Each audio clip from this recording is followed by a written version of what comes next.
J'ai fermé les micros. Vous pouvez les ouvrir.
Bien. Alors, on attaque la dernière session.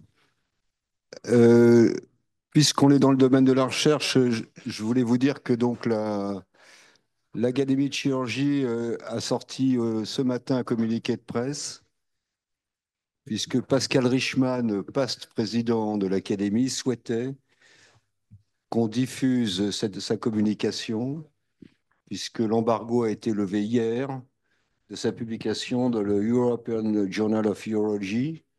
L'impact factor, c'est 23,4, l'impact factor de ce journal. Et en fait, ce sont les résultats du forfait innovation obtenu en 2011 sur la non-infériorité sur le traitement du cancer de la prostate par ultrason à haute intensité par rapport à la prostatectomie totale. Et donc, on parle quand même de 3328 patients, 46 centres. C'est un travail absolument considérable. Et c'est aussi un élément très important puisque ça veut dire que les chirurgiens sont parfaitement capables d'appréhender d'autres agents que le bistouri, puisque là on parle d'ultrason à haute intensité et que donc ça rentre maintenant dans l'arsenal des urologues. Et c'est donc l'objet d'une publication internationale de très haut niveau. Tout ça est parti des travaux de Jean-Yves Chaplon à Lyon sur justement ces laboratoires d'ultrason à haute intensité. Et l'appareil est actuellement commercialisé, enfin un des appareils est commercialisé par une société française, EDAP. Alors Philippe, je propose que nous commencions la dernière session. Tout à fait. Et donc on appelle Augustin Sufficeau de Paris, chimio-immunothérapie locale pour le traitement des cancers du rectum, étude préclinique sur un modèle orthotopique murin.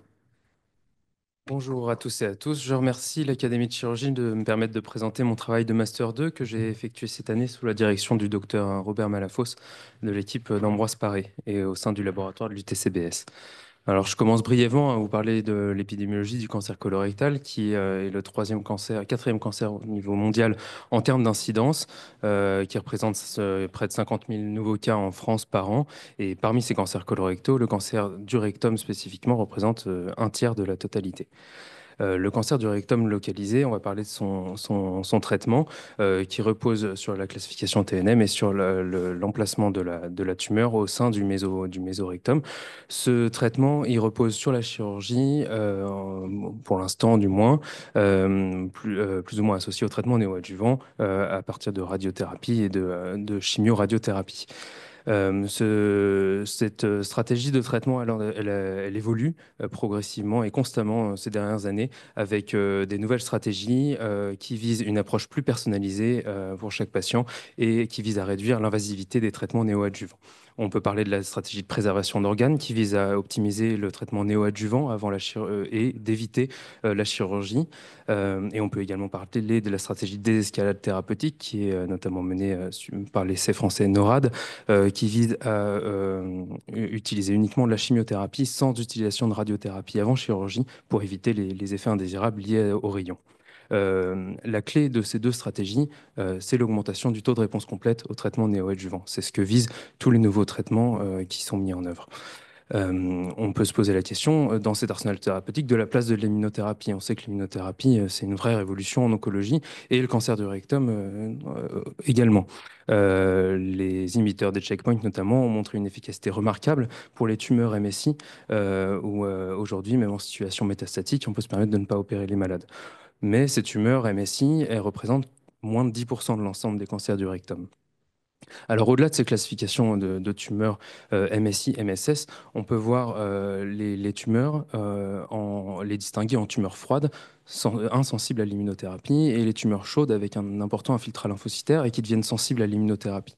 Il est possible de convertir ces tumeurs froides en tumeurs chaudes, notamment grâce à l'induction de mort cellulaire immunogène, qui est tout l'objet de ce travail. Cette mort cellulaire immunogène, elle est induite par de nombreux traitements néoadjuvants et elle induit un relargage de signaux de danger par les cellules tumorales lorsqu'elles meurent, qui, une fois captées par les cellules dendritiques, va activer une réponse lymphocytaire ciblée contre la tumeur, augmentant ainsi la mort cellulaire, permettant un effet dit abscopal à distance sur d'autres cellules, des micrométastases, et permettre, grâce à une mémorisation, un effet de vaccination antitumorale. Donc mais cette mort cellulaire immunogène, elle est finalement pas assez puissante seule et elle nécessite une potentialisation. Donc c'est tout le rationnel de ce projet. On a fait un modèle murin de cancer du rectum orthotopique et on a utilisé une chimiothérapie par Folfox pour initier une mort cellulaire immunogène boostée par un gel contenant une immunothérapie injecté localement dans la lumière du rectum contenant du GM-CSF et du BCG qui est un agoniste TLR4 et qui est donc un acteur de cette stimulation de réponse antitumorale immunitaire. Les travaux précédents du laboratoire ont permis de designer ce gel qui a été injecté en intratumoral sur un modèle de métastase d'adénocarcinome du côlon qui, lié à la radiofréquence, permettait une réponse complète chez les souris. La voie locale présente un avantage et permet d'injecter des fortes doses d'immunothérapie en diminuant fortement les effets indésirables. Et donc ce projet a été mené en un an et a démarré à partir de la mise en place d'un modèle orthotopique de cancer du rectum chez la souris qui a dû être validé. Puis après détermination des posologies de traitement, on a pu mettre en place les premiers essais de cette combinaison de traitements. La littérature sur les modèles orthotopiques de cancer du rectum, elle est très pauvre, très hétérogène. Et donc, il a fallu répéter des expériences pour arriver à un modèle fiable et reproductible où on obtient 80% de prise tumorale en faisant une injection sous contrôle de la vue directement dans la sous-muqueuse du rectum des souris de cellules tumorales CT26 en suspension grâce à un otoscope humain dont on se sert de rectoscope. Une fois maîtrisée la technique, on a pu caractériser le modèle pour comprendre sa cinétique de croissance. Et donc, on a utilisé plusieurs modalités d'imagerie, des imageries en bioluminescence couplées à de l'imagerie en IRM, qui nous a permis de voir la cinétique sur les premières semaines de développement tumoral. On a combiné à ça des sacrifices des souris, un prélèvement des tumeurs et de l'immunohistochimie qui nous permet de comprendre également la cinétique d'infiltration intratumorale de lymphocytes. Une fois ce modèle conçu et caractérisé, on a essayé de comprendre comment allait se comporter notre gel dans le rectum, parce qu'on le connaissait en situation intratumorale et pas dans la lumière du rectum. Donc on a ajouté un fluorophore, l'ICG, à notre préparation et on a injecté chez plusieurs souris ce gel en intrarectal pour suivre en imagerie en fluorescence sa durée de résidence dans le rectum. On a pu, avec ça, déterminer un volume d'injection optimal et un temps de résidence du gel qui était d'environ 4 jours dans le côlon et le rectum des souris. Donc, grâce à ça, on a pu mettre en place les premiers essais de schéma thérapeutique en associant une chimiothérapie avec, à partir de J7, après l'implantation tumorale, suivi d'injections intrarectales de gel, de GM-CSF et de BCG, comparé à un groupe chimio seul et un groupe contrôle, pour lequel on suivait le volume tumoral en imagerie bioluminescence et la survie des souris. Pour cette première expérience, on n'a pas vu spécialement de différence en termes de survie. Par contre, on avait une tendance dans notre groupe de traitement complet à une progression tumorale plus lente en termes de volume et moins de signal sur le groupe de gauche par rapport aux deux autres groupes que vous voyez. Donc c'est un premier signal d'efficacité, mais on avait besoin de revoir complètement le schéma parce qu'on n'arrive pas à obtenir de vraies réponses.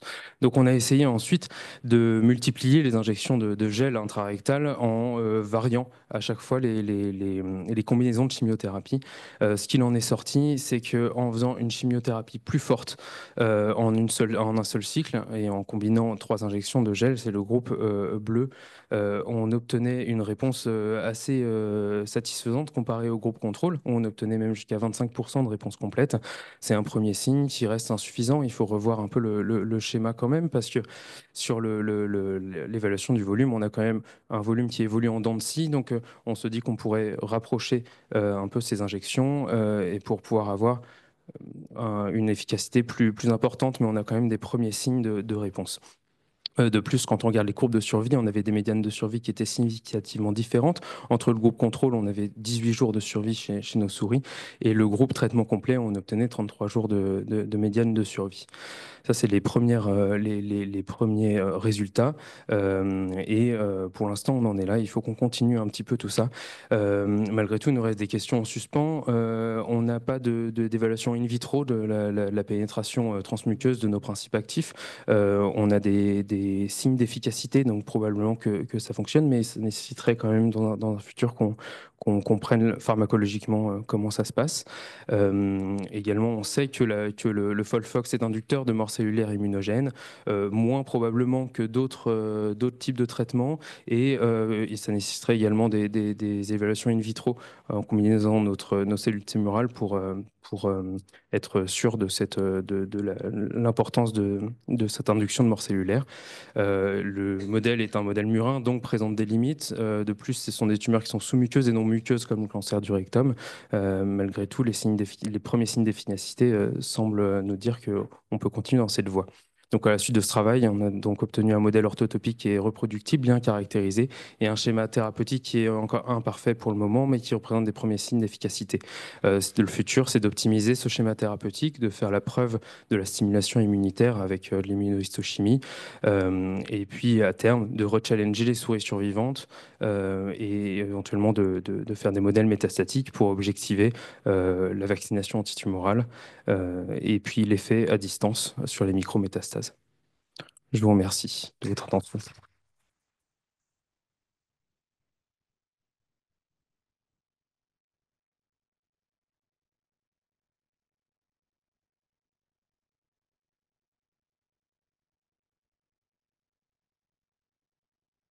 En fait, vous avez choisi ce mode d'administration de contact. Oui, c'est ça. Toute la réflexion se fait sur l'utilisation d'une immunothérapie intra ou du moins péritumorale. Et donc l'injection muqueuse nous permettrait, quand on regarde la littérature, en fait, en comparant à l'administration des vaccins qui sont de plus en plus commercialisés, les vaccins, notamment, je pense aux vaccins muco en spray nasaux, qui permettent d'avoir une efficacité plus importante, probablement avec moins d'effets indésirables de l'immunothérapie. Donc c'est vraiment notre sujet de recherche. Et ça va un peu dans le même sens de ce qui a été fait avec les travaux du laboratoire des années précédentes, où l'immunothérapie utilisée était injectée en intratumoral et était à ce moment-là bien plus efficace qu'en administration systémique.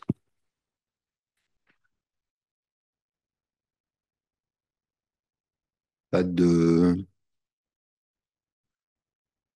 Juste une remarque, vous notez que le nombre de cas est très important, le cancer colorectal en France, effectivement. Parce que les chirurgiens viscéraux, ils ont un peu tendance à s'inquiéter avec le dépistage et puis les polypes retirés par bande endoscopique, mais les chiffres du PMSI montrent que inexorablement, nous opérons de plus en plus de cancers du cancers du côlon et du côlon. rectum, Mm. tout simplement parce que la population grossit et donc elle fait plus de cancers et surtout elle vieillit. Exactement. Ne Mais avec, manquons pas d'activité. mais avec des stratégies l'immunothérapie qui est en train de progresser, des stratégies comme celle-ci, on peut imaginer que le recours à la chirurgie sera de moins important avec l'évolution des traitements néoadjuvants. Et je pense que c'est aussi notre rôle en tant que chirurgien de faire partie de cette évolution et de- de- d'anticiper également ce changement à venir. Bien, bah, s'il n'y a pas d'autres questions, merci beaucoup. Merci beaucoup.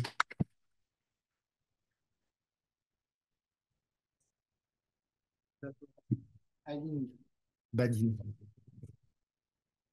Madame Aline Badina, pour nous parler de la chirurgie personnalisée assistée par ordinateur dans le traitement de la dysplasie de hanche de l'enfant. Messieurs, dames, bonjour. Je suis chirurgien orthopédique pédiatre à l'hôpital Necker. Et ce travail que je vais vous présenter est initié il y a 5 ans et le fruit d'une collaboration étroite entre les 4 auteurs que vous voyez ici, Xavier Ducluzel et Dr Junior. Et il a fait son Master 2. Samuel Georges est chirurgien à Necker. Et Dr Khoury, c'est notre maître et le spécialiste de la hanche pédiatrique. Donc aujourd'hui, je ne présente pas mon travail, mais le travail d'une équipe. La chirurgie personnalisée assistée par ordinateur constitue un progrès considérable des dernières années pour la prise en charge des déformations osseuses des membres. Que représente la CPAO?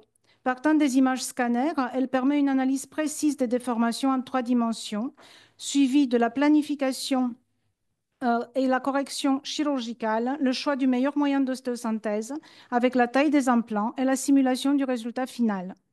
La dernière étape est la conception et l'impression des guides de coupe et de positionnement personnalisés spécifiques aux patients. Ils seront utilisés en péropératoire et leur principal intérêt est une application stricte de la planification préopératoire. De nombreuses études ont démontré que l'utilisation des guides personnalisés permet de réduire significativement la durée de l'intervention et le saignement et l'exposition à l'irradiation pendant l'opération. Ils augmentent la précision du geste et diminuent la courbe d'apprentissage. Ils facilitent l'accessibilité des plus jeunes ou des moins expérimentés à des interventions jusque-là réservées aux hyperspécialistes. La dysplasie de hanche est une pathologie fréquente dans la population pédiatrique et de diverses étiologies. Elle associe une dysplasie acétabulaire, des anomalies du fémur proximal et une luxation progressive de la hanche. Non traitée, elle conduit à une coxarthrose précoce. Son traitement est représenté par une ostéotomie de réorientation acétabulaire et une ostéotomie fémorale. Il s'agit d'une chirurgie complexe, difficilement reproductible. Le résultat dépend de l'expérience du chirurgien pour traduire en 3 dimensions une planification qui n'est décidée que sur des critères radiographiques en 2 dimensions. Une correction inadéquate de déformation peut avoir... Ça ne marche pas le film? Non. Une correction inadéquate des déformations peut avoir des conséquences majeures sur la fonction, comme vous pouvez voir pour cet enfant, nécessitant des chirurgies de rattrapage complexes. La CPO nous est apparue comme la solution idéale pour optimiser la prise en charge des dysplasies de hanche. Au lancement de ce projet, en 2020, 3 questions principales devraient être résolues. Première, quelles méthodes peuvent être utilisées pour réaliser la bascule du fragment acétabulaire? Numéro 2, quelle est la normalité des paramètres 3D chez l'enfant? Le numéro 3, existe-t-il des modèles de guides spécifiques déjà décrits pour les ostéotomies de bassin? Pour répondre à la première question, Xavier Ducluzel a réalisé une revue systématique de la littérature dans le cadre d'un Master 2 en collaboration avec le laboratoire de l'ENSAM. Cette étude a permis d'identifier 2 approches fiables et reproductibles pour la réorientation de l'acétabulum, la méthode vectorielle et la méthode triplanaire. Concernant la deuxième question, la revue de la littérature n'a pas permis l'identification d'un référentiel pour les mesures 3D de bassin chez l'enfant, prenant en compte les 2 méthodes et les 2 populations, adultes et enfants. Pour la troisième question, nous n'avons pas trouvé dans la littérature plus que 3 articles décrivant des modèles adaptés aux ostéotomies de bassin, des guides de coupe adaptés. Pour 2 de ces études, il s'agissait des études sur des sujets anatomiques et une seule porte sur des patients adultes. Comme vous pouvez constater, les modèles restent relativement simples et ils n'atteignent pas la complexité des guides développés pour d'autres régions anatomiques. Aucun modèle ne prévoit de l'ostéosynthèse. De plus, aucun article portant sur la CPAO ne traite les ostéotomies pelviennes chez l'enfant. Nous avons ainsi décidé de conceptualiser des guides spécifiques pour les ostéotomies de bassin chez l'enfant. Ce travail a été réalisé en collaboration avec l'équipe d'ingénieurs de l'entreprise française Nuclip à la suite d'études sur des sujets anatomiques. 2 guides distincts ont été développés. Le premier guide dédié à la réalisation de l'ostéotomie et le second guide conçu à la fois pour le positionnement du fragment acétabulaire et pour l'ostéosynthèse, comme illustré sur l'image. Ce dernier guide permet de basculer le fragment acétabulaire dans la position préalablement planifiée en préopératoire. Il facilite également sa fixation grâce à des vis positionnées dans les zones indiquées en jaune. Depuis 2020, dans le service de chirurgie orthopédique de Necker et dans le cadre du projet CPAO hanches pédiatriques, 45 hanches ont été opérées. On distingue plusieurs étapes dans notre démarche. La première, c'est la planification 3D. Nous avons utilisé la méthode triplanaire de Wang, initialement décrite pour la population adulte. Cependant, une des difficultés rencontrées réside dans le fait que les hanches traitées par ostéotomie de bassin chez les adultes concernent généralement des dysplasies mineures. En pédiatrie, en revanche, la majorité des hanches que nous traitons sont des véritables luxations. Pour permettre les mesures nécessaires, nous avons développé une méthode spécifique qui repositionne la tête fémorale au fond de l'acétabulum. La deuxième étape est représentée par la réalisation et l'impression 3D des guides de coupe et de positionnement. Et l'étape finale, c'est l'exécution péropératoire des déplacements planifiés et leur fixation grâce au guide. Voici l'aspect radiographique et scanographique pré- et post-opératoire et la planification 3D pour une dysplasie bilatérale de hanche chez une adolescente de 14 ans. La technique opératoire et les résultats préliminaires pour 10 patientes ont été publiés en 2024. Nos projets futurs visent à atteindre une standardisation technique permettant aux orthopédistes pédiatres plus jeunes ayant moins d'expérience de réaliser ces interventions de manière fiable et sécurisée. Parallèlement, nous prévoyons de développer un code logiciel et une méthode de calcul automatisée afin d'optimiser et de simplifier ce processus. Pour mener à bien ces projets, la réponse à la question numéro 2 concernant la normalité des paramètres 3D chez l'enfant reste encore à établir. Ce sujet constitue actuellement le cœur de ma thèse de science, je suis en 2e année. Aujourd'hui, dans une approche de médecine personnalisée, les réponses à cette question ne se présenteront probablement plus sous la forme de tableaux ou des graphes standards comme nous avons l'habitude. Chaque enfant est unique. Par âge, taille, poids, la morphologie de leur bassin varie également considérablement. Ainsi, la véritable question à se poser n'est pas quelle est la normalité des paramètres 3D du bassin chez l'enfant, mais plutôt quelle est la normalité du bassin pour le patient que nous devons traiter. Les modèles statistiques de forme sont une méthode informatique utilisée pour décrire et analyser les variations de forme d'un objet tel qu'un os au sein d'une population. La création d'un jumeau numérique du bassin permettra de simuler, prédire et personnaliser le traitement en fonction des caractéristiques uniques de chaque individu. Nous avons constitué une base de données de 380 scanners sujets de 0 à 18 ans et grâce à la collaboration avec l'équipe d'ingénieurs du LATIM à Brest, les modèles statistiques de forme seront développés au cours de ma 2e année de thèse. La chirurgie de la hanche chez l'enfant est particulièrement exigeante. Comprendre l'anatomie, planifier et exécuter les gestes techniques sont des étapes essentielles pour garantir un résultat optimal. M. Coury a consacré toute sa carrière à opérer magnifiquement des hanches en s'appuyant uniquement sur les radiographies standards. Mais il a toujours rêvé d'un outil capable de lui offrir une vision en 3D de la hanche. Et il nous répète souvent, chaque dysplasie est unique et pourtant nous, orthopédistes, nous traitons toutes de la même manière en nous basant sur une simple radio de face. Exerçant comme praticien hospitalier, je n'avais pas envisagé au départ de me tourner vers la recherche. Mais la chirurgie assistée par ordinateur et les guides patients spécifiques ont ouvert des horizons inexplorés. Personne avant nous n'avait utilisé ces technologies dans ces indications. D'un autre côté, l'orthopédie pédiatrique est une petite spécialité, souvent ignorée par les entreprises qui hésitent à y investir en raison des bénéfices limités. Malgré cela, nous avons décidé de nous lancer dans ce projet. Je suis profondément reconnaissant à Dr Coury qui m'a transmis son savoir-faire et ses rêves, ainsi qu'envers mes 2 jeunes collaborateurs Samuel et Xavier. La contribution de chacun a été essentielle pour la réalisation de ce projet. Il reste encore beaucoup à faire, mais je crois profondément que nous sommes dans la bonne voie. Redonner une hanche normale à un enfant, lui permettre de courir, de jouer et de vivre sans douleur justifie amplement tous ces efforts. Je vous remercie, je suis très honorée d'être là aujourd'hui.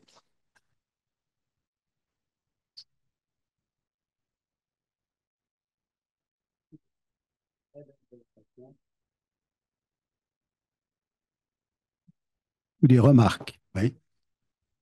Les questions, c'est Il y a un micro là. tout ça.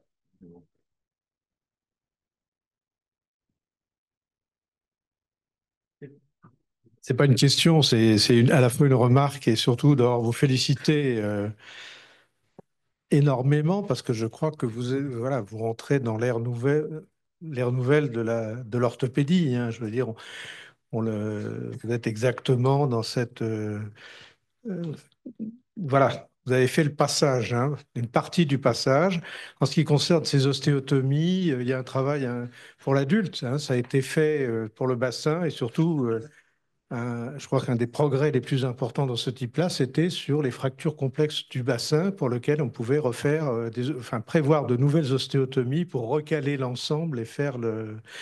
Voilà, donc vous êtes rentré dans le ça y est, je veux dire, on fait sur mesure, etc. Maintenant, il faudra collecter les datas pour pouvoir voir, faire la suite et que ça puisse vous renvoyer, je veux dire, la boucle d'informations pour pouvoir améliorer et simplement. Une question que je me posais, c'est que vous avez dû observer avec les techniques standards. Est-ce qu'on observe une modification après dans la croissance, dans la statique du bassin quand on a fait une ostéotomie avec beaucoup de matériel, hein, comme c'est nécessaire dans ces dysplasies de hanche quand elles sont très complexes. Je veux dire qu'on fait remarcher l'enfant et c'est formidable. Est-ce qu'il y a secondairement dans les phénomènes dans la croissance avec l'ensemble de ce matériel des éléments posturaux particuliers ou évolutifs? En fait, la luxation de hanche fait beaucoup plus de dégâts et si que les hanches non opérées ont beaucoup plus de conséquences fonctionnelles que les hanches opérées si les hanches opérées sont bien opérées. Parce qu'une hanche opérée où on ne reconstitue pas toute l'anatomie normale de la hanche, c'est mieux de le laisser comme ça, mettre une prothèse sur un terrain vierge. C'est d'ici tout l'enjeu de comprendre bien l'orientation de cotyle et faire, comme disent les orthopédistes adultes, on a le droit one shot. Parce que pour la prothèse, après, les reprises chirurgicales sur la hanche pédiatrique ne sont pas du tout bonnes pour assurer une bonne arthroplastie de hanche à la suite. Votre chirurgie personnalisée est passionnante. À partir de quel âge posez-vous les indications? La plupart des patients qu'on a opérés sur les 45 avaient plus de 10 ans parce que notre limite, c'est justement, et c'est le sujet de ma thèse de science, nous n'avons pas un référentiel 3D pour les petits-enfants et nous avons utilisé celui de Wang qui est pour les adultes. Donc, j'espère avoir dans un an les résultats pour l'enfant pour pouvoir appliquer pour les plus petites dysplasies. Normalement, on peut commencer à opérer les dysplasies à partir de 18 mois. 18 mois. Quelle est la place actuellement dans la prévention des dysplasies graves, du langeage en abduction dès la naissance? Le dépistage est capital, ça doit se faire autour de la naissance et le langeage marche très bien.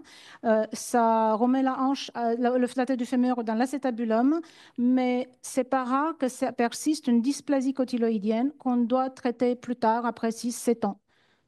Le bord supérieur du cotyle. Exactement. Le toit du cotyle. Exactement. Ouais. Donc, mais à ce moment-là, ça nous reste à corriger juste une dysplasie acétabulaire si par le langeage ou par le harnais de Pavlik, nous avons réussi bien à mettre en place la hanche. Pas d'autres questions? Oui, allez-y. J'avais une question parce que merci beaucoup. C'est vraiment très intéressant comme présentation. Donc, nous, à Bruxelles, on travaille beaucoup avec ces guides de coupe. On fait beaucoup les ostéotomies de bassin aussi. C'est les experts. Ah bon? Non, non, mais non, non.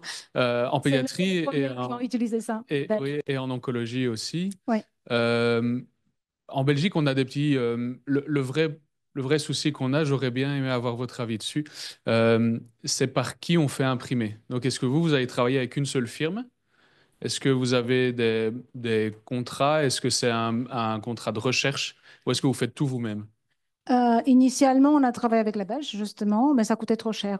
Et après, c'est l'entreprise Nuclip on doit féliciter parce qu'il n'y a pas beaucoup d'entreprises qui investissent en pédiatrie, malheureusement, parce qu'on n'est pas très rentable. Et l'entreprise Nuclip nous a aidés. Ils font beaucoup de guides de coupe sur mesure pour les adultes, pour les ostéotomies autour de genoux. Et ils ont investi en fait dans la pédiatrie et c'est avec eux que nous avons fait les guides de coupe. Et nous avons aussi eu la chance qu'ils soient remboursés par la Sécu, ce qui, j'ai compris, n'est pas le cas en Belgique. Alors, avant, vous travailliez sur des radiographies. Maintenant, vous utilisez des scanners. Alors, ces scanners, ils sont low dose, mais ça reste quand même une petite préoccupation. Donc, on peut faire des scanners à partir de quel âge? Et est-ce que vous limitez justement ces scanners avec la croissance? Enfin, qu'est-ce qu'il En en est de ce fait, sujet? on a la chance d'être à Necker et depuis peu de temps, on a fait l'acquisition d'un scanner photonique low dose. Ça fait l'équivalent de 4-5 radios. Donc 4 ou 5 radios, c'est très très peu. Après, je pense que de nos jours, les déformations complexes de membres, on ne peut plus les analyser sans scanner. Parce qu'en fait, on rate la troisième dimension et ça devient presque universel pour toutes les déformations des membres. On est très surpris à voir, même pour les grands experts, qu'on rate beaucoup d'informations. Donc, on pense que cet investissement, donc cette irradiation, ça vaut la peine pour la correction correcte des anomalies. Mais on a la chance d'avoir un scanner bien low dose. Et est-ce qu'il y a une limite inférieure d'âge? Non, Non. non. Après les luxations en général, comme je dis, c'est après 2 ans, après l'âge de 2 ans. Eh bien, s'il n'y a pas de questions, merci beaucoup de nous avoir montré c'est un grand challenge.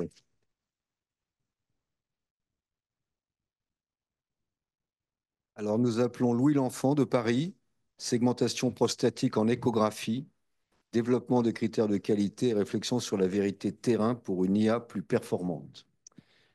Merci beaucoup, mesdames et messieurs les académiciens, chers collègues. Je suis très heureux de vous présenter le résultat du travail de ma thèse de science, donc, qui vise à évaluer l'apport de l'IA appliqué à l'imagerie des pathologies prostatiques et plus particulièrement en fait, l'échographie de prostate lors des biopsies ciblées. Donc, c'est une thèse qui est dirigée par le professeur Moser, qui me fait l'honneur d'être là aujourd'hui, par Jocelyne Trocaz, qui est académicienne des sciences, Sandrine Voros, qui est à Grenoble, et Clément Bétonne également. Et donc, c'est une thèse qui s'inscrit également dans un projet global qui s'appelle Diana, qui est un PSPC avec un financement BPI. Voilà. Et donc, moi, je suis chef de clinique à la Pitié-Salpêtrière dans le service d'urologie.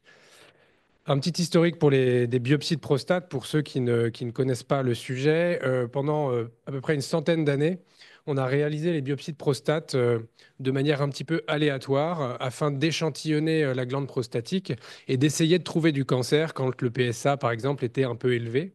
Et puis, dans les années 2010, on a utilisé l'IRM pour identifier des zones suspectes dans la prostate. Et l'IRM a vraiment été un tournant puisque on a pu en fait diriger nos prélèvements vers les zones suspectes dans la prostate, qui est quand même une petite glande. Et donc, on a fait ce qu'on appelle des biopsies ciblées. Le fait de faire des biopsies ciblées a été évalué dans des essais de haut niveau de preuve qui ont montré donc l'efficacité de cette méthode diagnostique. Et donc, à l'heure actuelle, dans les recommandations, on doit faire une IRM aux patients qui ont un PSA élevé. Et puis, si l'IRM est positive, c'est-à-dire s'il y a une cible, on doit faire des prélèvements ciblés dans la prostate. Donc, les recommandations françaises ont changé en premier, puis les recommandations européennes et enfin les recommandations américaines. Et donc finalement, on doit faire des biopsies ciblées dans la prostate, mais ce n'est pas si facile que ça, puisque les images qu'on observe sur l'IRM ne sont pas forcément observables sur l'image d'échographie. Et donc on avait un besoin clinique, et puis finalement, on a eu ce besoin clinique qui a rencontré des possibilités technologiques, donc d'une part avec l'IRM qui nous permet d'identifier la cible, ensuite, le développement de sondes d'échographie avec des acquisitions 3D. Et puis enfin, des logiciels qui nous permettent de faire d'une part la fusion, ce qui nous permet de faire le planning. On fusionne les images d'IRM qui contiennent l'information de la localisation de la cible avec les images d'échographie et on utilise l'échographie pour faire les biopsies de la prostate. Et puis d'autre part, les logiciels permettent de faire ce qu'on appelle le tracking, c'est-à-dire de localiser précisément les prélèvements qu'on a réalisés dans la glande et donc de savoir, d'avoir la cartographie du cancer. Et ça, c'est très utile, notamment pour les traitements focaux. Vous en parliez tout à l'heure. Pour l'IFU, par exemple, c'est très important de savoir où sont les cibles dans la prostate et c'est capital. Quel est l'apport de l'IA dans tout ça? Eh bien, l'IA va pouvoir être utile à plusieurs étapes, notamment pour la segmentation des images en IRM, c'est-à-dire le contourage des lésions, enfin de la prostate et des lésions. Pour la segmentation des images échographiques, les deux segmentations permettent d'obtenir ce qu'on appelle un mesh, un maillage de la prostate, qui est une représentation en 3D de la prostate. Et ces deux représentations 3D vont pouvoir être fusionnées ensuite. Donc, c'est une fusion multimodale entre l'IRM et l'écho. Et cette fusion va permettre finalement d'avoir un geste précis. Et donc, le fait d'utiliser l'IA au moment de la segmentation va pouvoir d'augmenter la précision du geste ou en tout cas de rendre cette technique accessible à peu près tout le monde. Aujourd'hui, ça nécessite quand même un niveau de compétence élevé de savoir segmenter en IRM, en échographie et puis de faire la fusion. Demain, peut-être que l'intégralité des urologues pourra utiliser cette technologie sans avoir besoin d'une compétence technique particulière. Donc l'objectif de notre thèse, c'était de proposer une méthodologie pour l'évaluation robuste et cliniquement pertinente des méthodes de segmentation d'images échographiques de la prostate.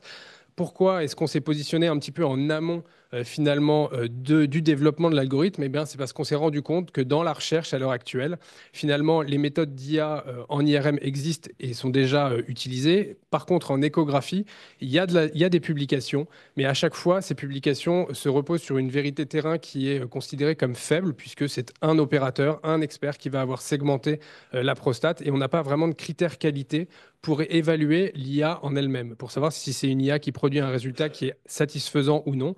Et donc nous, c'était notre objectif, c'est d'avoir la méthodologie pour dire si oui ou non ce que propose l'algorithme est acceptable. Donc, dans une première partie de thèse, on a déjà élaboré la méthodologie pour évaluer la segmentation échographique de la prostate.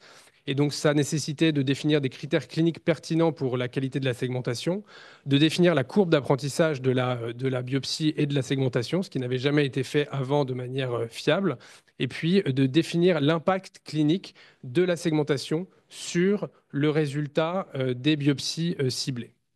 La deuxième partie de la thèse a visé à comparer de manière objective différentes méthodes de segmentation, puisqu'on va utiliser la segmentation pour entraîner l'algorithme. Il faut savoir quelle segmentation on utilise. Et ça, c'est très important et jamais décrit pour le moment dans la littérature. Et donc, on a cherché à caractériser la variabilité intra- et interindividuelle de chacune des méthodes, et puis de les comparer entre elles pour voir finalement laquelle était la meilleure.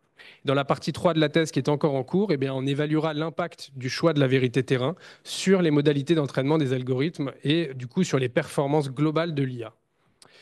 Donc, en partie 1, on a publié 3 articles pour l'instant. Donc, le premier article visait à caractériser notre base de données. Donc, c'est une base de données que le professeur Moser a commencé il y a 10 ans. C'est la plus grosse base de données de biopsie de prostate au monde. On a 4500 patients dans la base. Et là, pour cette analyse, on en a utilisé 2000, juste sur les 10 dernières années. Donc, sur 2000 patients, on se rend compte qu'entre 2010 et 2020, on a radicalement changé le taux de détection du cancer de prostate cliniquement significatif en utilisant l'imagerie ciblée. Quand un patient arrivait à la Pitié pour avoir des biopsies en 2010, il avait 23% de chances d'avoir un cancer cliniquement significatif. Aujourd'hui, il a 60% de chances d'avoir un cancer cliniquement significatif. Donc le rendement diagnostique de notre biopsie est largement meilleur.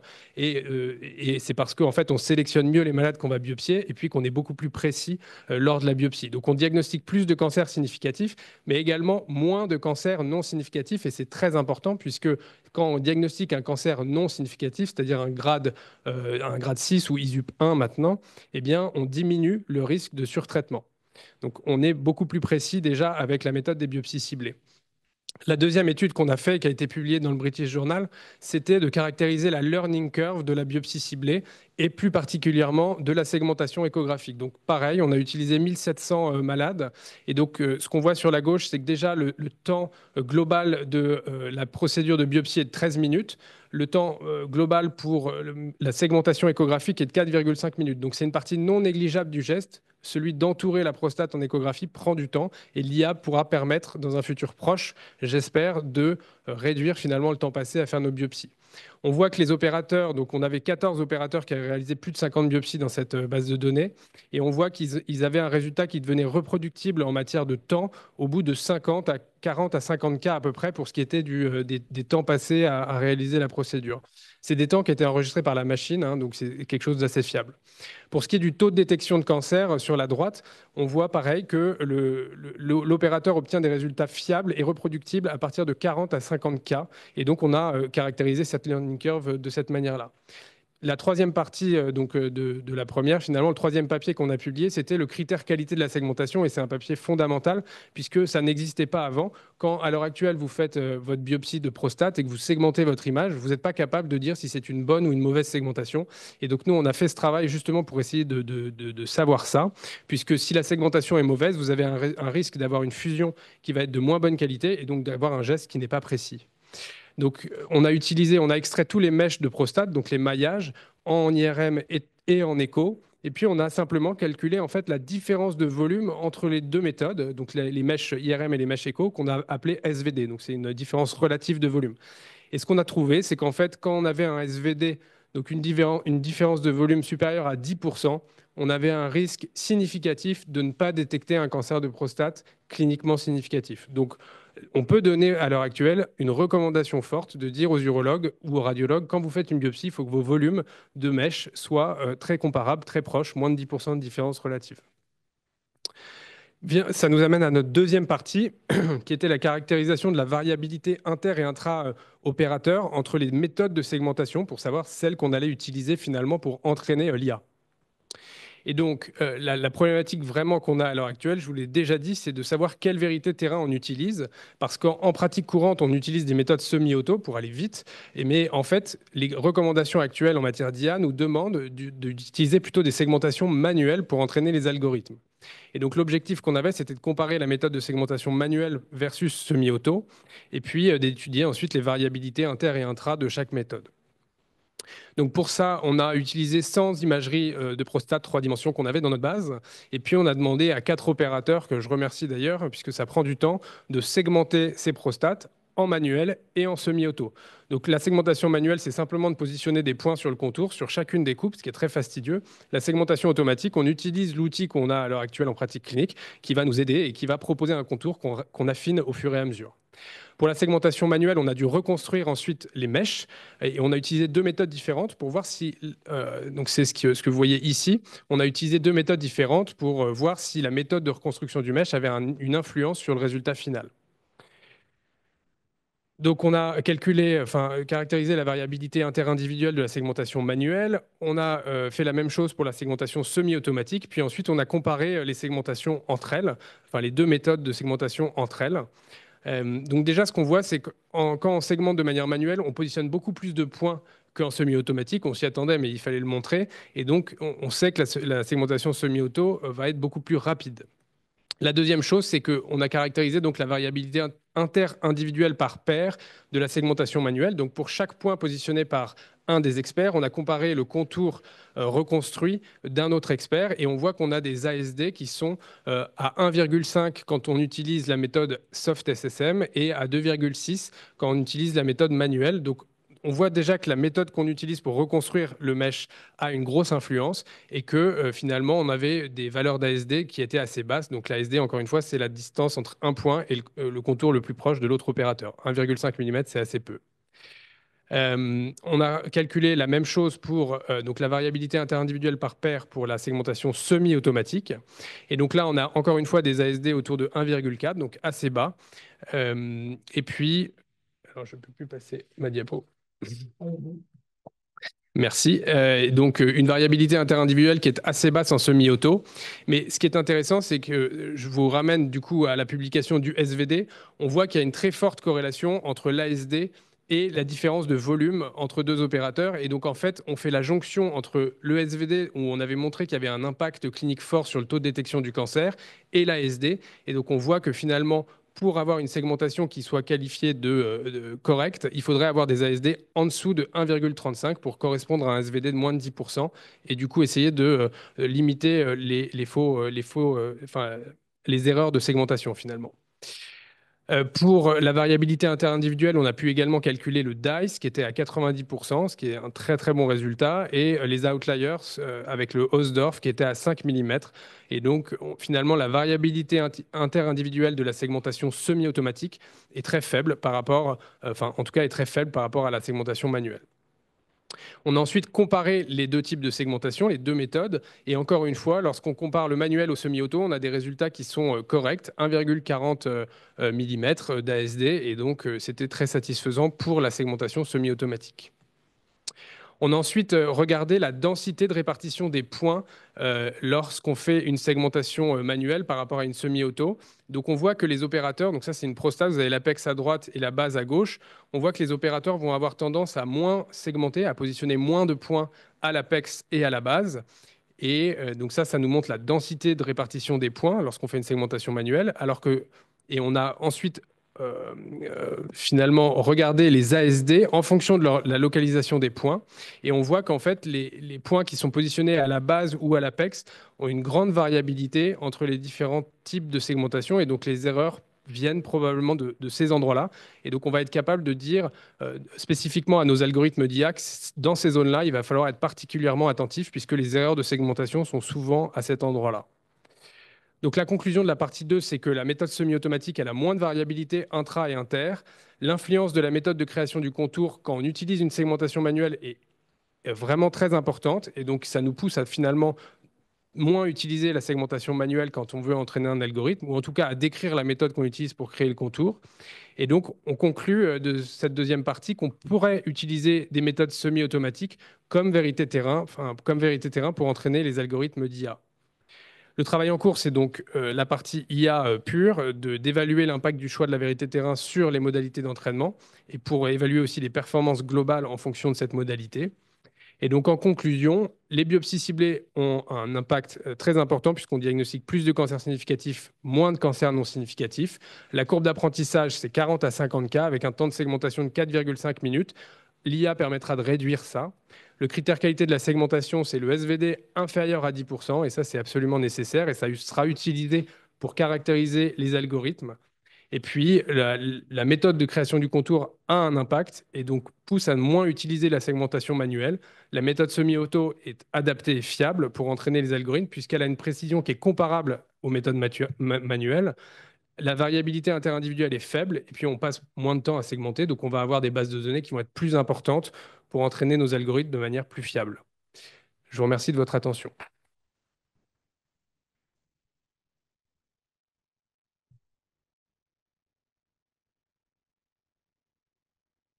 Là aussi, il y a des enjeux. Merci beaucoup. Est-ce que vous avez des questions, Jean-Claude, peut-être? Là aussi, c'est pas une question, c'est pour te dire que on te connaissait bien sans te connaître, puisque j'ai invité Jacqueline Trocaz et Sandrine Voros à Chirurgie 4.0. Ils ont basé leur keynote et tout leur exposé sur cette méthodologie, le travail depuis le début et sur l'ensemble de ce que vous aviez comme prostate. Et je pense que voilà, donc on connaît bien ce travail et c'est vraiment formidable. Et c'était intéressant parce que là, tu es dans la partie un petit peu enfin, bien sûr, actuelle et avancée du projet. Ce qui m'avait semblé vraiment extraordinaire, c'est le jour où elle a eu l'idée de se dire on a une prostate, comment on fait?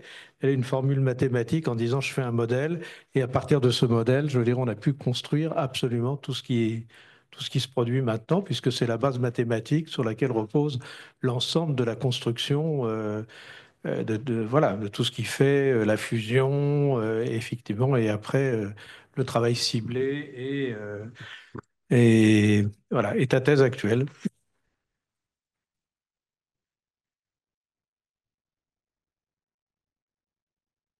Oui, alors déjà, à titre personnel, je m'appelle Pierre Moser. J'ai la chance de co-encadrer Louis l'Enfant. Je voudrais remercier plutôt l'Académie de chirurgie qui avait soutenu ce travail il y a maintenant de nombreuses années. On a mis 15 ans pour faire ça. Aujourd'hui, c'est 1 million de patients dans le monde. Et je crois que l'élève a dépassé le maître aujourd'hui. Et c'est ainsi. Ce qui est important, c'est que tout le monde parle d'IA. Et l'IA, c'est vraiment quelque chose de fantastique. Mais si on ne la relie pas à une pertinence clinique, eh ben, on va lui faire dire n'importe quoi. Et je pense qu'il est primordial que les chirurgiens s'investissent dans ces méthodes-là pour apporter leur savoir-faire clinique et une pertinence clinique à ces algorithmes, qui sinon, à la fin, vont nous faire dire n'importe quoi. Et la beauté dans ce travail, c'est vraiment de montrer que on est capable maintenant de donner des objectifs de performance à l'IA pour avoir un bénéfice clinique. Et je pense que c'est ça sur lequel il faut vraiment insister. Et c'est pour ça que je pense que l'Académie a un rôle majeur dans ces domaines-là, plutôt que de légiférer sur l'éthique ou des choses comme ça. Merci. Merci. D'autres questions ou commentaires? Eh bien, merci beaucoup. Merci.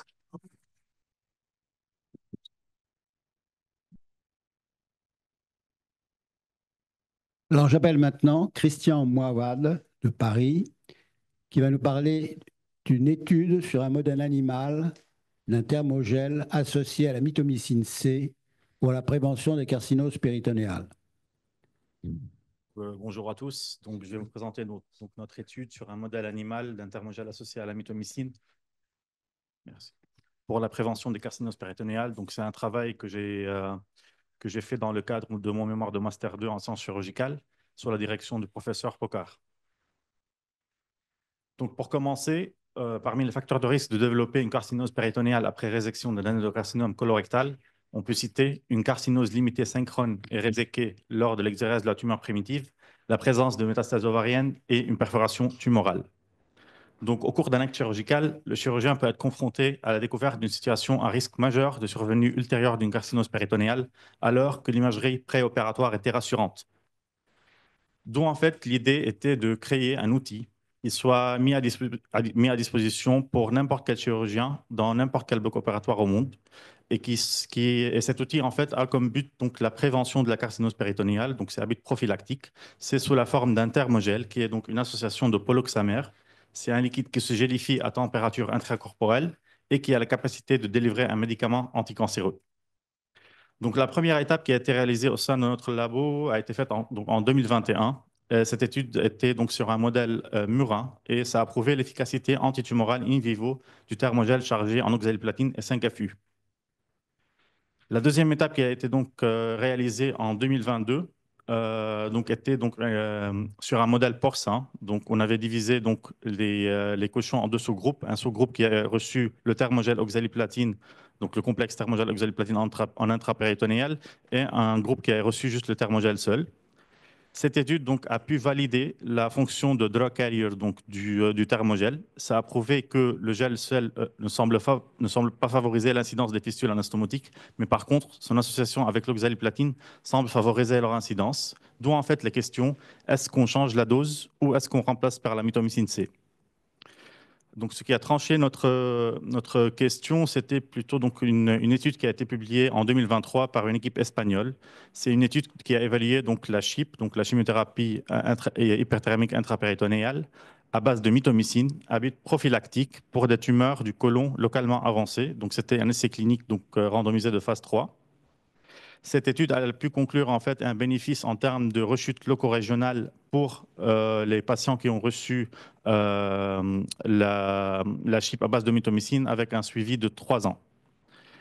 Donc, ce qu'on savait après ces études-là, c'est qu'on a pu prouver donc, la distribution spatiale satisfaisante au sein de la cavité intrapéritonéale du thermogel. Ce qu'on voulait prouver, c'était l'efficacité antitumorale in vivo du complexe thermogel-mitomycine. On devait donc prouver la sécurité sur l'anastomose du complexe thermogel-mitomycine et on voulait donc valider la fonction de drug carrier du thermogel qui sera validée en répondant à la question est-ce qu'il y a un retard de relargage dans la circulation systémique de la mitomycine et est-ce qu'il y a une imprégnation tissulaire prolongée. Donc, on a travaillé sur 3 modèles et pour chaque modèle, on avait posé 1 ou 2 hypothèses à valider. Donc, le premier modèle, c'était un modèle in vitro. Deuxième modèle, c'était un modèle murin et puis un modèle porcin. Donc, pour le modèle in vitro, on a voulu donc évaluer l'efficacité de la cytotoxicité du thermogel mitomycine en étudiant la cinétique des cellules tumorales en fonction du temps et de la dose de la mitomycine associée au thermogel. Et on a voulu donc comparer la concentration inhibitrice médiane entre la mitomycine et le complexe thermogel-mitomycine.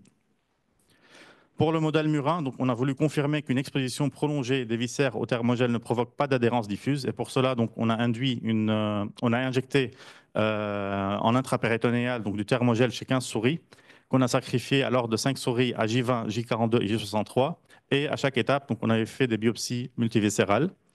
La deuxième manip pour le modèle murin, c'était donc d'évaluer si l'association de thermogel-mitomycine a un effet cytoréducteur efficace de point de vue prophylactique.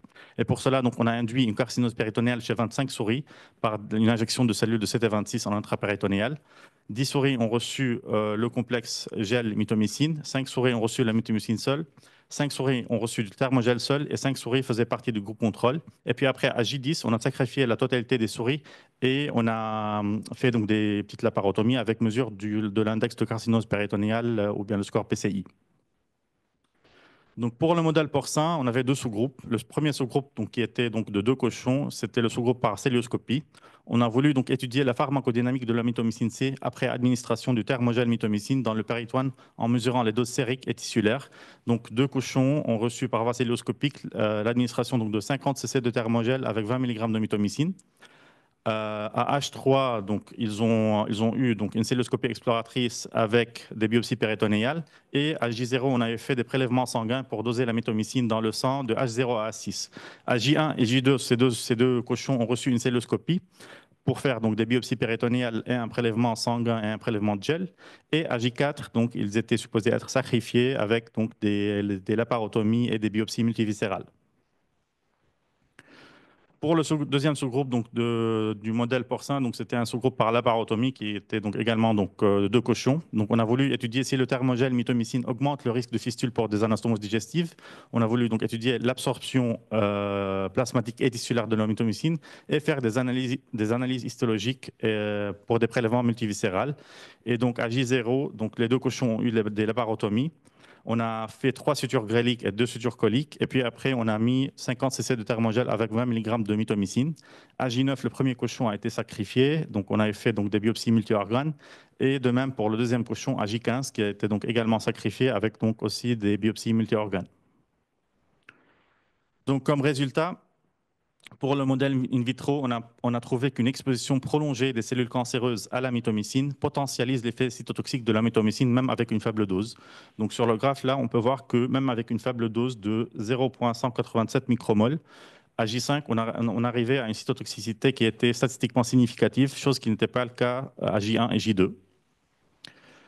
Pour le modèle in vitro, on avait également donc comparé la concentration inhibitrice médiane. Donc pour le thermogel mitomycine, on avait une CI50 à 0,17 versus 0,39 pour la mitomycine seule. Donc pour le modèle murin, donc à J63, on a trouvé qu'il y avait une absence de réaction adhérentielle diffuse suite à l'administration du thermogel. Et sur l'anapate, on a trouvé une inflammation résiduelle limitée, un type d'infiltration leucocytaire et œdème qui était persistant jusqu'à J63. Pour le modèle murin, donc, on a voulu donc, évaluer l'effet prophylactique du thermogel mitomycine vis-à-vis une carcinose péritonéale. Et à J10, quand on a sacrifié nos souris, on a trouvé que la moyenne de PCI était à 16 pour le groupe contrôle versus 7,6 pour le groupe thermogel versus un PCI presque nul pour le groupe mitomycine et le groupe thermogel mitomycine. Pour le sous-groupe par célioscopie, donc dans le modèle porcin, donc on a à H3, on voit bien là, ici, qu'on a bien donc, visualisé la dégélification du thermogel dans la cavité intrapéritonéale. À J1, donc chez les deux cochons, on a trouvé un épanchement savonneux trouble avec des dépôts de gel plus ou moins abondants. À J2, excusez-moi. On peut enlever, oui, c'est bon. À J2, donc, on a eu le décès d'un des deux cochons post-induction avec sur l'autopsie une absence de péritonite. Pour le deuxième cochon, donc, on avait un épanchement séreux de faible abondance avec des dépôts de gel moins abondants qu'à J1. Et à J4, donc, le cochon a été donc, sacrifié avec une laparotomie qui montre un épanchement séreux de faible abondance avec un seul dépôt de gel au niveau du parenchyme hépatique. Donc pour le sous-groupe par laparotomie, à J0, donc on avait fait donc, 5 anastomoses digestives avec l'administration du thermogel mitomycine. À J9, donc, avec le sacrifice du premier cochon, on a vu qu'il y avait une absence de péritonite. Il y avait un épanchement séreux de faible abondance. On a trouvé des adhérences interanses, chose qui était un peu contradictoire avec nos résultats donc, du modèle murin. Il y avait une absence de fistule avec des fausses membranes au niveau de 2 des 5 anastomoses. Et il y avait des dépôts de gel de faible abondance. À J15, on a trouvé donc un épanchement séreux de faible abondance. Il y avait une absence de péritonite et absence de fistule anastomotique. Par contre, on a trouvé que les adhérences donc, étaient un peu plus sévères qu'à J9 et on a trouvé que le dépôt de gel était moins que J9. Pour le dosage de la mitomycine C pour les deux sous-groupes, alors là, c'était la limitation la plus grave, on va dire, de notre étude, c'était qu'on n'a pas pu mesurer la mitomycine dans les tissus ni dans le gel.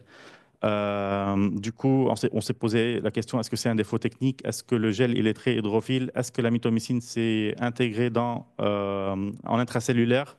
Donc cette problématique, on est en train d'essayer de la résoudre avec nos pharmaciens. Concernant le dosage sanguin de J0, donc de H0 à H6, on a trouvé donc ces courbes-là qu'on voit en bas à gauche. Ça, c'est donc C1, c'est en rouge, donc c'est le cochon par celloscopie 1, et C2, c'est le deuxième cochon par celloscopie. Et on trouve en fait une courbe qui ressemble énormément à la courbe qu'on voit à droite, qui est en fait la courbe de la cinétique sanguine de la mitomycine C suite à une chip standard à mitomycine avec un bain de 90 minutes dans la cavité intrapéritonéale. Donc, ce qu'on savait déjà avant de commencer notre travail, c'était qu'on avait déjà validé la distribution spatiale satisfaisante du thermogel. Dans mon travail, donc, on a pu donc, prouver une efficacité antitumorale in vivo du complexe thermogel-mitomycine. On a prouvé donc, la sécurité sur l'anastomose, mais par contre, on n'a pas pu prouver donc, le retard de relargage dans la circulation systémique, et la question d'imprégnation tissulaire prolongée reste toujours en attente en essayant de résoudre le problème de l'impossibilité de dosage de mitomycine. Donc, ce travail-là, donc la suite va faire partie de ma thèse de science qui doit commencer prochainement. Et on va essayer de faire un nombre plus grand de cochons avec un suivi plus allongé, une durée de suivi plus allongée. Merci.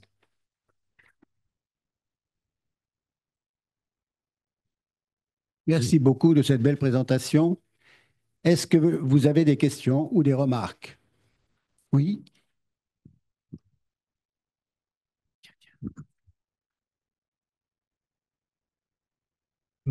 Merci beaucoup pour cette très belle présentation. Moi, j'ai une belle question de volume. On passe d'une chip où on met 5 litres pour que ça touche toutes les zones péritonéales et que ça fasse effet à 50 millilitres qu'on met en même temps. Comment est-ce que vous expliquez que ça puisse faire effet dans toute la cavité abdominale malgré tout? Alors ça a été démontré donc, durant notre travail. Donc, ce n'était pas moi, c'était un de mes collègues en 2022. On a mis de l'ICG, donc, qui était couplé au thermogel, et on a vu que en fait, il y avait un contrôle en fait, donc à J3, J9 et J15, je pense. Et on a trouvé qu'il y avait une distribution spatiale qui était plus ou moins dans toute la cavité intrapéritonéale. Alors nous, ce qu'on fait en paire opératoire, on va dire, on essaie de diffuser le gel le plus largement possible, mais on a trouvé que donc, dans l'étude précédente, que même avec plusieurs jours après la chirurgie, on ne trouvait pas le gel qui était juste dans les zones déclives. On trouvait que le gel, il restait dans toute la cavité péritonéale. Emmanuel? Ouais, non, juste une petite question. Bon, c'est une étude très sérieuse, hein, félicitations, bravo. C'est pas mon domaine du tout, mais pourquoi simplement la mitomycine C? Alors, je sais que ça a été très étudié, mais il n'y a pas d'autres drogues qu'on pourrait tester? Ouais. Alors, ça, c'est plutôt par rapport à ce qui a été démontré comme efficace pour les chips. Donc, il n'y a pas encore d'études sur un modèle donc, animal. Il y a 2 ou 3 études sur des modèles animaux. Donc, c'était plutôt des souris, un modèle murin au Japon. Et nous, on a fait la première étude pour un gros animal. Toute la littérature qu'on a, ça démontre que pour les chips, la mitomycine, en 2023, on a trouvé que la mitomycine a un effet donc, bénéfique sur la rechute leucorégionale du cancer. L'oxaliplatine, il y a aussi des études qui ont démontré un bénéfice, mais quand on avait essayé de faire ça en 2022, on a trouvé qu'il y avait une toxicité sur les anastomoses. Donc c'est pour ça qu'on s'est concentré sur une molécule qui a été déjà prouvée efficace durant les chips, et on a essayé donc de faire la même chose pour le thermogel. Vous dites que vous allez poursuivre votre étude uniquement sur les porcs. Est-ce que ça ne va pas compliquer les choses? Combien vous en faudra-t-il dans votre évaluation? Alors, nous, notre limitation principale, donc on n'a pas pu avoir plus que 4 cochons durant mon étude, car c'était un problème de budget. Alors, la prochaine étape, ça sera donc de recruter au moins 6 ou 7, et ça sera avec un suivi de 6 mois. Notre souci principal, c'est juste de démontrer que cet effet adhérentiel qu'on a trouvé à J15, qui était absent en fait chez les souris et qui était présent chez les cochons, ça n'a pas beaucoup d'effets néfastes. Donc, on va voir après 6 mois de suivi, est-ce qu'il y a une réaction adhérentielle diffuse ou non. Donc, c'est juste pour voir si dans le futur peut-être lointain, on pourra commencer par une étude de phase 1. Merci beaucoup. Merci. Pas d'autres questions? Merci infiniment. C'était Merci. très intéressant. Alors, dernière communication de Corentin Doléac de Lyon. Imagerie de diffusion et tractographie de la moelle spinale chez le sujet sain. Élaboration d'un atlas de la substance blanche médulaire humaine in vivo.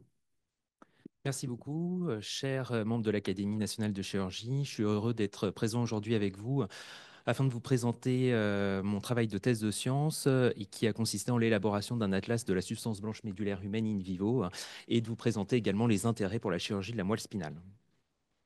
Alors avant tout, il faut savoir que les connaissances que nous avons aujourd'hui sur l'anatomie de la substance blanche médulaire sont représentées par des études qui datent du 19e siècle, pour 75% d'entre elles, et qui ont été réalisées sur du modèle animal.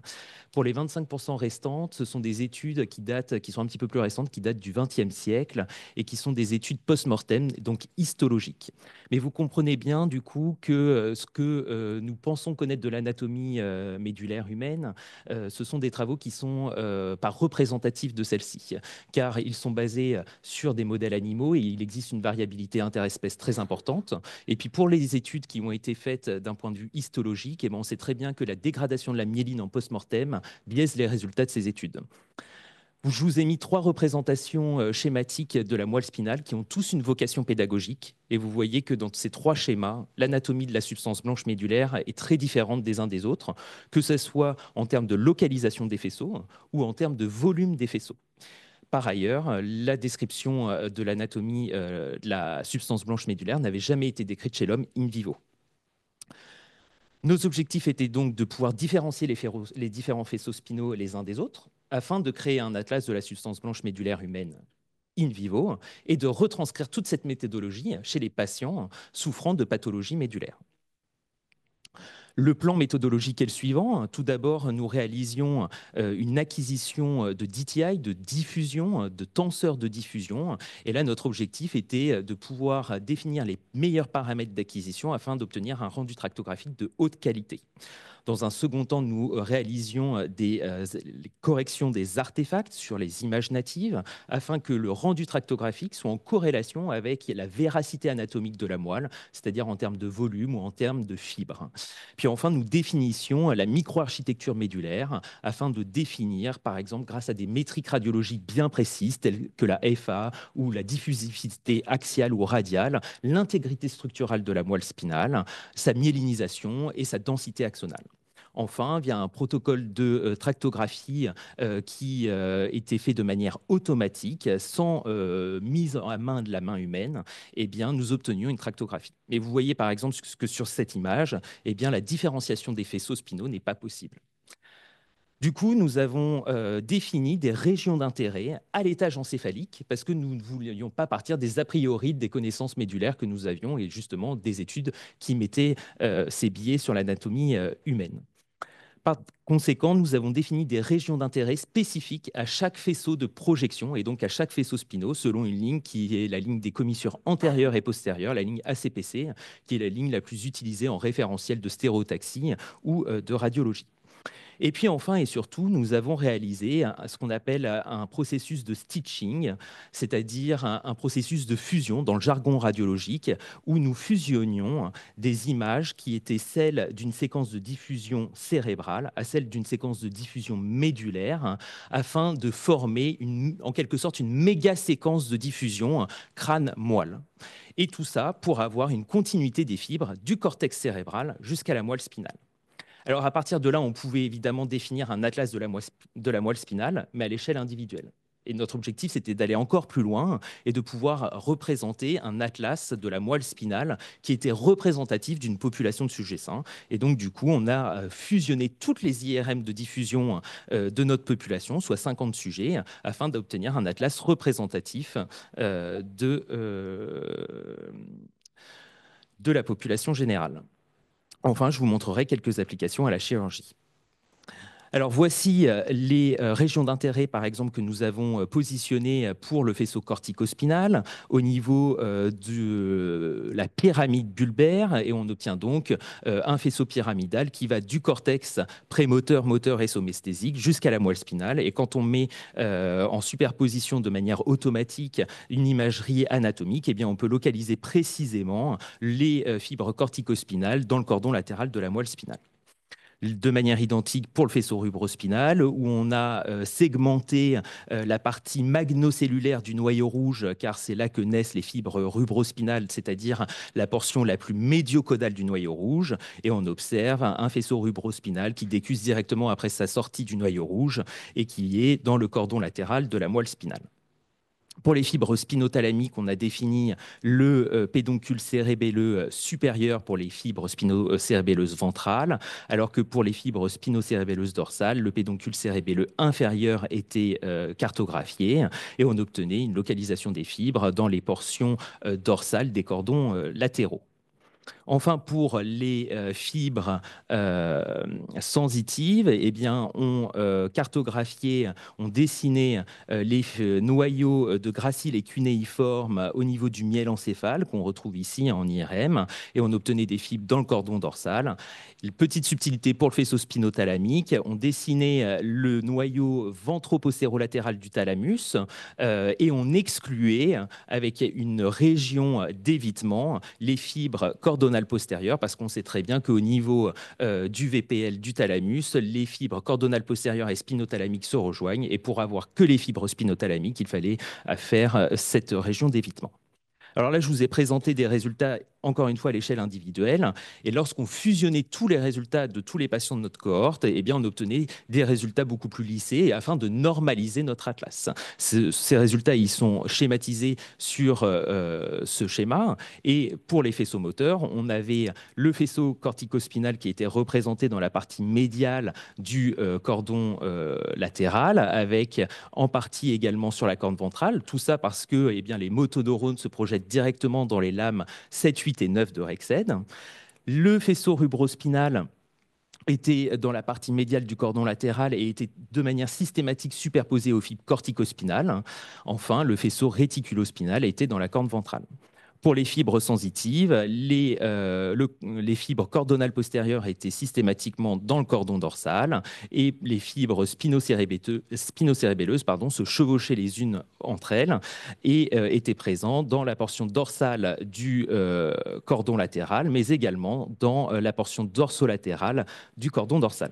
Enfin, les fibres spinothalamiques enroulaient la corne ventrale de moelle dans le cordon ventral.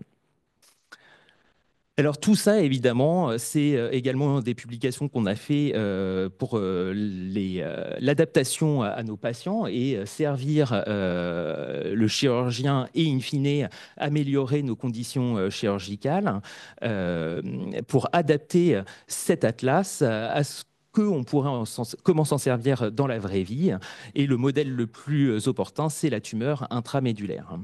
Donc là, vous voyez, par exemple, quand on dessine les mêmes régions d'intérêt que je vous ai présentées précédemment, que les fibres corticospinales sont refoulées en avant et latéralement sur la gauche, les fibres cordonales postérieures en arrière, les fibres spinocérébelleuses de part et d'autre de la tumeur. Et donc ça, ce sont des informations extrêmement importantes, à la fois pour le chirurgien et in fine pour le patient, parce que ça va nous permettre de définir un planning chirurgical, de pouvoir mieux définir notre voie d'abord et de pouvoir surtout l'adapter.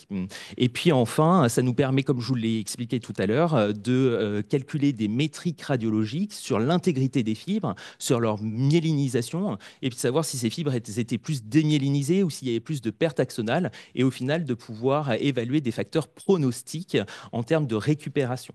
Enfin, cette méthodologie retrouve également un facteur prédictif d'un point de vue histologique, parce que ça nous permettait en amont de la chirurgie de savoir un petit peu plus à quel type de tumeur on pouvait avoir affaire, si les fibres étaient plutôt refoulées par la tumeur ou auquel cas, au contraire, envahies. En conclusion, je vous ai présenté le premier atlas de la substance blanche médulaire humaine in vivo. Il s'agit d'une méthodologie protocolisée, robuste et rigoureuse qui ouvre évidemment de nouvelles perspectives en neuroanatomie, en neurophysiologie, en neuroradiologie, en neurologie et bien évidemment en chirurgie de la moelle spinale. Je vous remercie.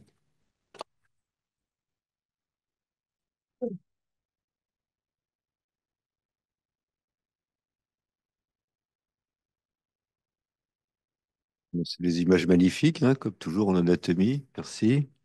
Des questions?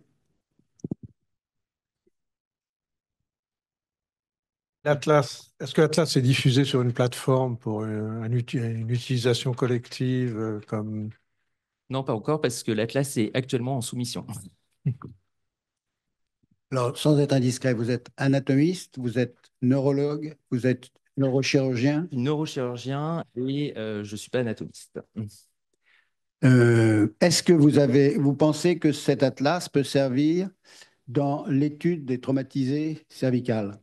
Je pense que c'est tout l'intérêt. Pour être tout à fait honnête, ça va être l'objet de ma mobilité. Je projette de réaliser une mobilité au Massachusetts General Hospital où ils sont munis d'une IRM7 Tesla.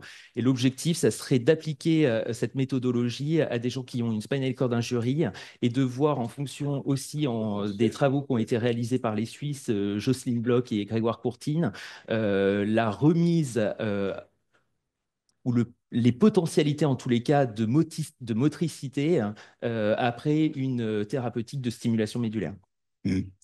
Mais je reviens aux traumatismes cervicaux qui peuvent entraîner des lésions médulaires de gravité diverses. Il est important de pouvoir suivre la récupération progressive. Oui. Ou éventuellement le suivi des interventions éventuelles. Ça, ce sera possible avec cette atlas, ou est-ce qu'il faudra utiliser les méthodes de constitution de l'atlas pour faire l'étude précise de chaque traumatisé? Ah non, après une automatisation de segmentation des différents faisceaux de l'Atlas, ce sera tout à fait possible. Hein. Je reformule autrement. Est-ce qu'il y a un moyen, avec les procédés que vous avez utilisés pour constituer l'atlas, de faire des études individuelles? Oui, tout à fait, oui. Oui, qui ne sont pas qui sont personnels aux traumatisés. Exactement. Et qui permettent d'avoir un diagnostic et un pronostic. Oui, tout à fait. Mais en fait, ça sera personnalisé et automatisé parce que les régions d'intérêt sont basées à l'étage cérébral. Selon la ligne ACPC, on a défini des coordonnées GPS en quelque sorte. Donc, il suffit de rentrer les coordonnées GPS et de le vérifier à la main, enfin de vérifier que que la machine n'ait pas fait de bêtises. Mais après, ça fait l'individuel automatisé. Merci beaucoup. Autre question? En fait, ça n'avait pas été fait avant parce que l'imagerie ne le permettait pas, c'est ça? C'est ça. Et puis, premiers à en être réalité, curieux. la moelle spinale, c'est vraiment une structure anatomique qui est compliquée qui est compliquée d'exposition parce que elle est entourée d'os. Ça, c'est source d'artefacts. Au niveau cervical, elle est entourée de la trachée du larynx, ce qui est aussi source d'artefacts. Et à l'étage thoracique, c'est le cœur et les poumons qui, à chaque battement cardiaque ou à chaque respiration ou expiration, sont aussi source d'artefacts. Donc, c'est vraiment des techniques IRM qui sont très compliquées à mettre en œuvre et pour lesquelles, justement, les corrections des distorsions sur les images natives sont absolument essentielles parce que sinon, vous faites dire n'importe quoi à vos résultats. S'il n'y a pas d'autres questions, merci beaucoup. Bravo.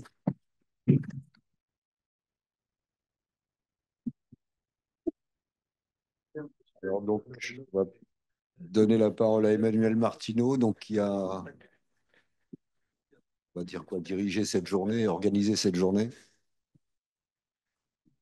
Alors, avant de donner donc les lauréats, juste un petit mot sur la méthodologie pour choisir justement les 2 lauréats des prix. Donc, il y a un jury qui a été composé. Ce n'est pas le même jury, même s'il y avait quelques personnes qui ont noté les 2. Vous verrez pourquoi je vous dis ça. Donc, ce n'est pas le même jury et très simplement, hein, on a fait une addition et puis celui qui avait la meilleure note gagne le prix en sachant que ça s'est joué souvent à 0,5, hein, franchement.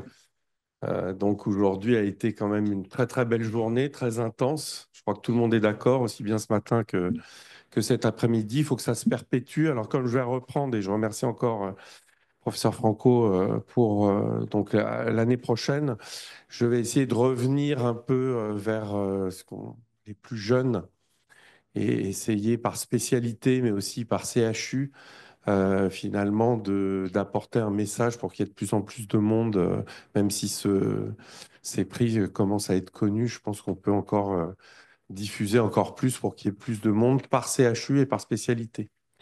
Voilà, donc a priori à l'année prochaine. Et puis donc on va donner le nom des lauréats. Donc on remercie donc les laboratoires Brottier pour ce premier prix. On connaît bien, ici ou ailleurs d'ailleurs. Donc le prix de la recherche fondamentale appliquée à la chirurgie, donc le prix financé par Brottier, est décerné donc à Christian Mouawad.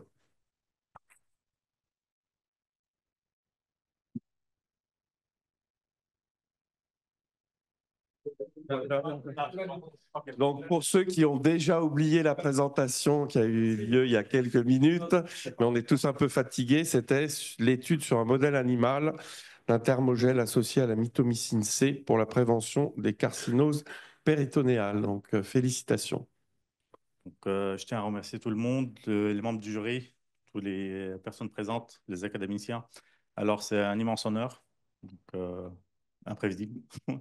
Donc, j'espère que la suite de mon travail donc, sur la direction du professeur Bocard donc, vient bien aboutir à un outil qui va vraiment nous aider à combattre ce qu'on appelle donc, la carcinose péritonéale, qui, pour le moment, reste un sujet très, très débattu. Et j'espère qu'on pourra arriver à une étude de phase 1. Ça, c'est l'objectif ultime. Merci. Okay, merci. On félicite aussi au passage Marc Bocard, qui travaille depuis très très longtemps sur toutes ces thématiques. Deuxième prix, donc prix de l'innovation technologique, chirurgicale et interventionnelle, donc sponsorisé par l'ABEX Camille. Ils ne sont pas là. Hein, ouais. Alors, Nivoyer, c'était pas le même jury, mais bon, c'est un jury qui deux jurys qui se sont particulièrement intéressés à cette thématique. Timothée Vigneault. Donc, algorithme d'apprentissage profond pour la détection des nodules de carcinose péritonéale, performance via l'analyse de vidéos de laparoscopie. Voilà, c'était ce matin, pour ceux qui ont également oublié déjà. Merci beaucoup. Merci de cette reconnaissance et puis surtout, j'espère revenir bientôt avec un outil définitif et accessible qui permettra à tout le monde de profiter de ces avancées-là pour toujours mieux traiter nos patients. Merci beaucoup.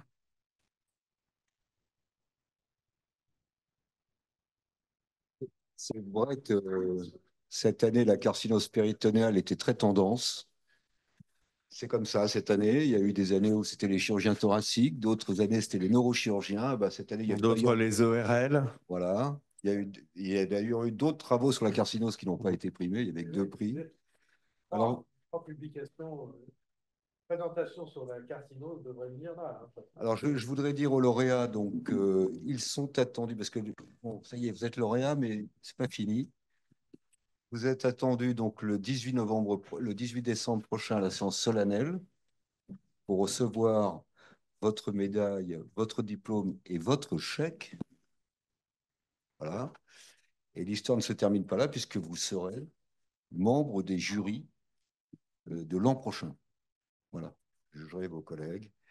Et je crois qu'on peut féliciter tous les nominés. Ah oui, non, très belle journée. Bravo à tout le monde. Hein. Une très belle journée.